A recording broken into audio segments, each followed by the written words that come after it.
Prime minister Imran Khan سے جب اس بارے میں سوال کیا جاتا ہے، جو کہ وہ خود پنجاب کے معاملات کو براہ راست بڑے کلوزلی دیکھ رہے ہیں کہ کیوں بار بار یہ تبدیلیاں کی جا رہی ہیں بیوروکریسی میں، تو وہ کہتے ہیں کہ وہ چینجز کرتے رہیں گے، وہ اسے بالکل بھی مائنڈ نہیں کرتے۔ جبکہ دوسری جانب اسپیکر پنجاب اسمبلی سے جب حالیہ انٹرویو میں یہ بات پوچھی گئی کہ آخر کیا وجہ ہے بیوروکریسی میں بار بار تبدیلیوں کی، کس طرح سے چلنا چاہیے، تو ان کا کیا جواب تھا وہ بھی دیکھ لیجیے۔ انہوں نے جو ٹیم اب بنائی ہے نا، یہ ٹیم بہت اچھی ہے۔ پرنسپل سیکرٹری ان کا نیا ہے، یہ بہت اچھا ہے، اس حوالے سے اچھا ہے کہ یہ میرا بھی ٹرینڈ ہے۔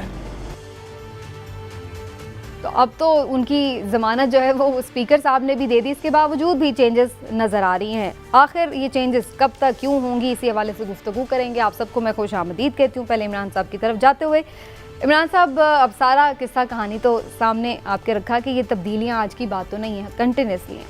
آپ اس پر کس کو مورد الزام ٹھہرائیں گے، اور کیا یہ مورد الزام ٹھہرانے والی بات ہے یا نہیں؟ بسم اللہ الرحمن الرحیم۔ سمینا دیکھیں، بات یہ ہے کہ وہ کہتے ہیں کہ شاید وزیر اعلیٰ پنجاب جو ہیں عثمان بزدار صاحب، وسیم اکرم پلس، شاید انہوں نے اپنے دور حکومت میں اتنے سوٹ تبدیل نہ کیے ہوں جتنے وہ بیوروکریٹس کو تبدیل کر چکے ہیں۔ لیکن آپ کو بڑی حیرت ہوگی کہ میں اس سارے معاملے میں صرف اور صرف وسیم اکرم پلس کو ذمہ دار نہیں سمجھتا۔ آپ کو یہ سمجھنا پڑے گا کہ پنجاب میں اتنی تبدیلیوں کی وجہ کیا ہے، صرف ایک وجہ نہیں ہے۔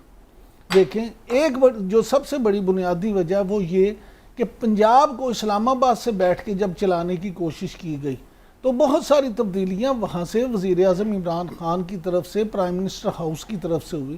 اس پہ آپ اب اگر مورد الزام ان کے پرنسپل سیکرٹری کو ٹھہرائیں یا کسی کو بھی، لیکن وہاں سے اسلام آباد بھی اس کا ذمہ دار ہے۔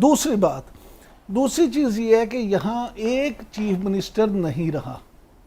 پنجاب میں عملاً مختلف لوگ تھے جو مختلف جگہوں پہ بیٹھ کے سی ایم کے طور پہ اپنے معاملات چلاتے رہے، اثر و رسوخ استعمال کرتے ہیں۔ مثال کے طور پہ عثمان بزدار صاحب ایک طرف تھے، گورنر پنجاب چودھری سرور صاحب کچھ لوگوں کی تعیناتی اپنی طرف سے کروا رہے تھے۔ اسپیکر پنجاب اسمبلی جناب پرویز الہی صاحب، جیسے ابھی آپ نے انٹرویو میں بھی ان کی بات سنی کہ انہوں نے کہا اس لیے بھی اچھا ہے کہ میرا بھی ٹرین ہے۔ وہ کہتے ہیں کہ 4 اضلاع ایسے ہیں جہاں پہ ان کی مرضی کے بغیر لوگ نہیں لگ سکتے، گجرات، منڈی بہاؤالدین، بہاولپور وغیرہ۔ اچھا، اب تیسری بات جو اس سے بھی اہم، جہانگیر ترین صاحب، اس لڑائی سے پہلے جو اختلاف ہوئے اس سے پہلے پنجاب میں عملاً جہانگیر ترین صاحب کو تمام بیوروکریٹ بھی رپورٹ کرتے تھے اور وزراء بھی ان کے پاس جا کے حاضریاں لگاتے تھے اور ان کو رپورٹ کرتے تھے۔ تو یعنی صرف یہ کہنا کہ صرف عثمان بزدار صاحب اس سارے کام کے ذمہ دار ہیں، تو میں سمجھتا ہوں کہ یہ زیادتی یعنی صوبے میں ایک سے زیادہ پاورفل لوگ ہونا، یہ اس کی بنیادی وجہ تھی، ہر کوئی اپنا اثر و رسوخ استعمال کر رہا تھا۔ دوسری بات یہ کہ اب کیونکہ عثمان بزدار صاحب یہ سمجھتے ہیں کہ انہوں نے سب جو ان کے مخالف تھے یا جتنے لوگ تھے جو اپنے پاور ہاؤسز بنا کے بیٹھے تھے، شاید انہوں نے ان سب کو قابو کر لیا ہے، ان سب پہ انہوں نے اپنی مات ان سب کو دے دی ہے۔ لہٰذا اب وہ یہ چاہتے ہیں کہ ان سب کے بعد اب اگلے 2 سال جو ہیں وہ ایسے لوگ یہاں پہ لگیں جو وہ یہ کہہ سکیں گے جی میرے ہی وہ چوائس ہیں، اور جب جواب میں نے دینا ہے تو پھر میں کیوں نہ دوں۔ ہمارے واقفان حال کے مطابق جو جواد رفیق صاحب ہیں چیف سیکرٹری، اور جو انعام غنی صاحب آئی جی پنجاب، یہ سب یہ کہا جاتا ہے کہ یہ دونوں principal secretary to prime minister جو ہیں اعظم خان صاحب، ان کی چوائس تھے، اور خاص طور پہ ان کی طرف سے یہ کہا گیا تھا کہ آپ ان کو لگائیں تو یہ اچھا کہیں گے، اور انہوں نے ہی پرائم منسٹر کو آمادہ کیا اور پھر یہ معاملہ ہوا۔ اب یہ جب اگر آپ اس سارے سینیریو کو دیکھیں تو آپ کو سمجھ آ جائے گی، یعنی اب انہوں نے اپنی جنگ خود لڑنے کا فیصلہ کر لیا، اور میں سمجھتا ہوں کہ اگر عثمان بزدار نے شروع میں یہ فیصلہ کر لیا ہوتا اور شروع میں اتنی کمزوری نہ دکھائی ہوتی تو شاید آج حالات کچھ بہتر ہوتے۔ لیکن اب تک کے جو معاملات ہیں اس میں یہ ساری پوزیشن ہے جو میں نے آپ کو ایک طرح بالکل ٹھیک۔ اب ذرا میں ہلالی صاحب کا بھی پوائنٹ آف ویو لے لوں۔ ہلالی صاحب، حق تو ہے، رائٹ ہے ان کا کہ وہ چینجز کریں، جیسے کہ پرائم منسٹر نے بھی اس کو ڈیفینڈ کیا اپنے رائٹ کو، لیکن بار بار کی چینجز سے تو کوئی سیٹ ہی نہیں ہو سکتا, تو وہ بیچارہ پرفارم کیسے کرے گا؟ کچھ لوگ تو بالکل چند دنوں کے بعد چینج ہو گئے, تو وہ کیا پرفارم کرتے؟ آپ کو نہیں لگتا کہ کوئی کرائیٹیریا ہی فکس نہیں کیا گیا تھا کہ کسی کو لانے کا کیا کرائیٹیریا ہے اور کسی کو نکالنے کا کیا کرائیٹیریا ہے؟ آپ کو پرائم منسٹر نے بتا دیا ہے کہ اس کا کیا کرائیٹیریا ہے. وہ کہہ رہا ہے کہ جیسے کرکٹ میں جب آپ کسی کو مڈ آف پہ رکھتے ہیں اور پھر آپ دیکھتے ہیں کہ وہ گیند ٹھیک سے نہیں اٹھا رہا ہے تو آپ اس کو لانگ لیگ پہ بتا دیتے ہیں. پھر آپ کسی کو سیدھی مڈ آف پہ رکھتے ہیں, آپ سمجھتے ہیں کہ وہ کیچنگ اچھا نہیں کرے گا تو اس کو پیچھے بھر دیتے ہیں. کہنے کی بات یہ ہے کہ آپ مہربانی سے یہ سوال کا جواب دیں کہ یہ جو لوگ اور پوسٹنگز ہوئے تھے انہوں نے کیا ٹھیک کیا, اتنا کیا اچھا کام کیا کہ ان کو نکالنا غلط تھا, یا اتنا برا کام کیا انہوں نے کہ ان کو سروس میں نہیں ہونا تھا؟ بھائی آئی ڈونٹ انڈرسٹینڈ. جیسے وہ کہتا ہے کہ میں ٹیم کو اپنے ٹیم کو میں سلیکٹ کرتا ہوں اور میں ان کو پوسٹ کرتا ہوں. یہ دوسری بات میں آپ کو بتاؤں, یہ تو انہوں نے کہا ہے, میں کہہ رہا ہوں وہ جو بھی وہ کہے پرائم منسٹر ہے, یہ سیز کہ میں جس کو مرضی رکھوں اس لیے کہ یہ میرا حق ہے, جیسے آپ نے کہا.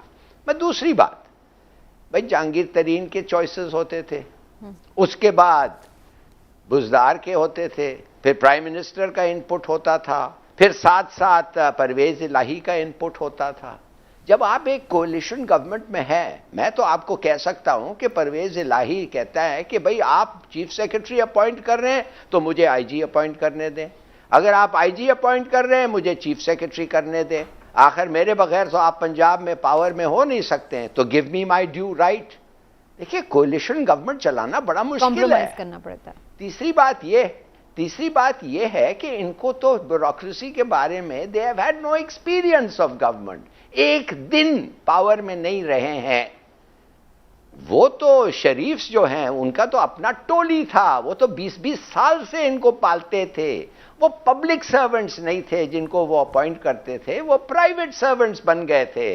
ان کو شاید پے بھی کچھ الگ ملتا تھا, کوئی ڈائریکٹرشپ اور یہ وہ کر کے تنخواہ بھی ان کو زیادہ ملتا تھا. وہ سب چھوڑیں.